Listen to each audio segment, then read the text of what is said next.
Welcome to the NDTV Dialogues, a conversation of ideas. This week, my special guest is a woman with big ideas. And of course, she's the co-chair of the Bill and Melinda Gates Foundation. Melinda Gates joins me. Thank you so much for agreeing to speak to us. Thanks for having me.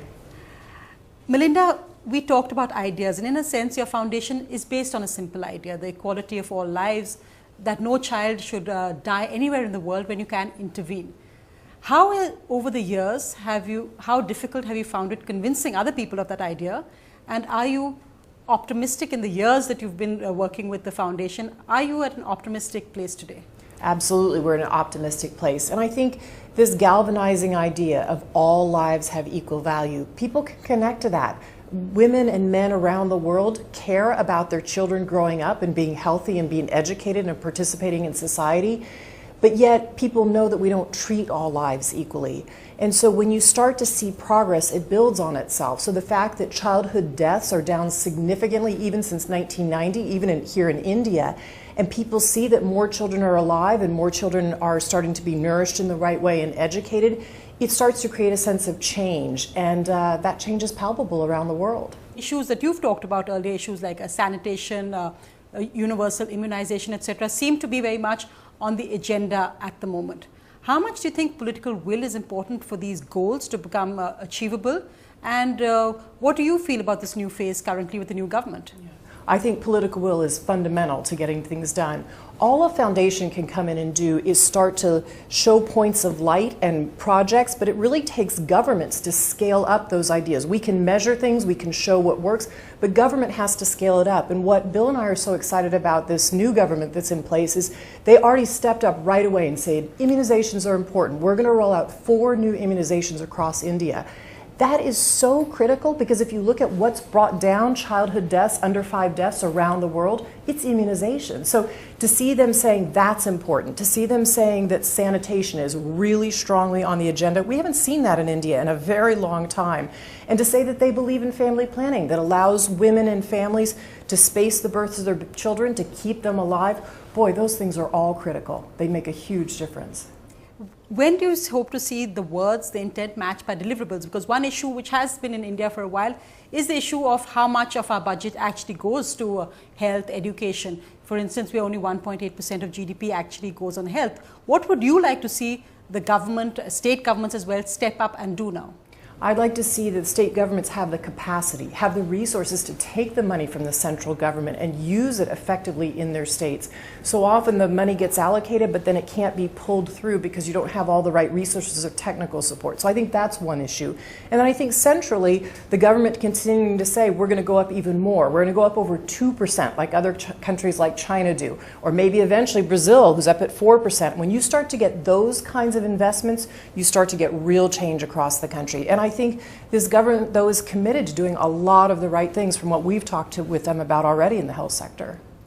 Do you find the cultural connect challenging? When you first came to India, what was it like for you? Because of course there's always some degree of suspicion when you see a foundation, an outside foundation, a Western foundation coming in and dealing with very entrenched mindsets which are already here. What are the challenges you have faced and are facing in a country like India, and what are the big successes that excite you about being here?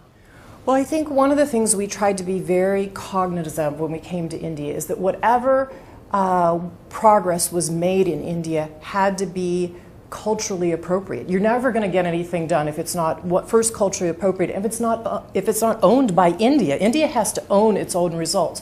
So what we could come in and do is say with a program like Avahan, which was focused on HIV/AIDS, we came in about 10 years ago. From the very beginning, we wanted it to be a government-owned program from literally day one. And so everything we did was in lockstep with the government. And the results of that program are pretty phenomenal. Today, government India completely owns it. We're out. But we think we averted 600,000 HIV/AIDS deaths, and we kept it from being the epidemic that we're seeing in other countries like in Africa.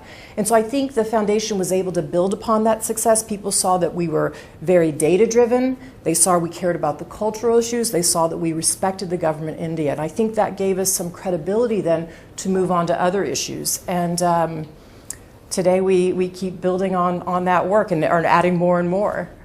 It can be frustrating working with governments, not just in India, but anywhere in the world. How do you deal with the red tape, the bureaucracy of often convincing different state governments of the need to do this, and then suddenly have an election and have the governments change and then start all over again. Yes, it can be frustrating at times, but I think one of the things Bill and I always take is the long-term horizon. We always say that any of these issues, we're going to still be here 20 years, 25 years, 30 years from now working on them. And so no matter what government is in power, we need to work with that government, and we need to make sure that we're not political in any sense. So sometimes it means going back in and building new relationships where we built up relationships before. Sometimes it means new opportunities. So like this government coming in and saying we're going to focus on sanitation. That's a huge opening we didn't have with the previous government. So we look for those opportunities, and we just know it's part of our job. And it's why, quite frankly, Bill and I travel as much as we do these days. We actually travel more separately, so it's actually nice for us to be in India together right now. But we can call on more governments sometimes if we travel separately. So sometimes Bill will be in Africa and I'll be in Europe, and then he'll be in India and I'll be in Bangladesh. But that's just part of our work. Do you find, for instance, when we talked about waking up people to it, we talked about the inequalities. We look at it in countries in the world, but even within India, there's so many different countries in one, as they were. Professor Martha Sen has written about this, that you have islands which are like California amongst sub-Saharan indicators in terms of health and nutrition. Do you find that the inequality within India is not something which is perceived enough by Indian corporates, Indian decision makers, Indian opinion makers, and that's something we need to be jolted out of? I do think that some industries, people like to see, thank goodness there's progress here. I mean, that's the thing about India. When you travel within the cities, the progress is so palpable. And that, to me, is so encouraging versus some places I travel in Africa. But I do think a little bit sometimes people want to close their eyes and say, well, if it's not happening in Delhi or it's not happening in Mumbai, I don't have to focus on it. And I think getting people to realize, and I think hopefully the corporate social responsibility will be part of that, hey, we need to lift up all Indians, everybody in the country. And so we can't leave out places like UP or Bihar. I mean, UP is larger than the country of Brazil. It's incredible. It's huge and it's vast. And so the opportunity there is amazing if you get all of those people participating in the economy, but you're just not there yet. And so part of what we feel the job we can do is help shed light on the issues of what is working in those two northern states and what the promise actually is. What brought you to India first? And again, looking at the dichotomy whether India sees itself as a superpower or whether India sees itself as a poor country. Even a movie like Slumdog Millionaire was criticized for people saying, oh, why do you want to show a bad side of India? Oh, this is poverty tourism. How do you deal with that aspect when people say, why do you need to give money to India when India gives aid to other countries as well? How do you deal with that dichotomy? Well, Bill and I always remind people that you have to look at inequality around the world, and that the biggest inequality is the number of children that die. And so when you look at those under 5 deaths that still remain, you have to say, where are they in the world? Where a huge percentage of them are in northern India. And so even though India does give aid to other countries, sometimes we think that outside money coming in and showing ways of things being done, projects that we know have worked in other countries, our responsibility is to bring them here and say, this is what worked in Sri Lanka, this is how they got up and running, this is what worked in Ethiopia. And so I think that's how we look at it. We look at an economic way and we say, okay, where are the problems still exist? And then those are the places that we go and work. And we hopefully shine some light on those issues, even if they're hard to see sometimes inside of your own country.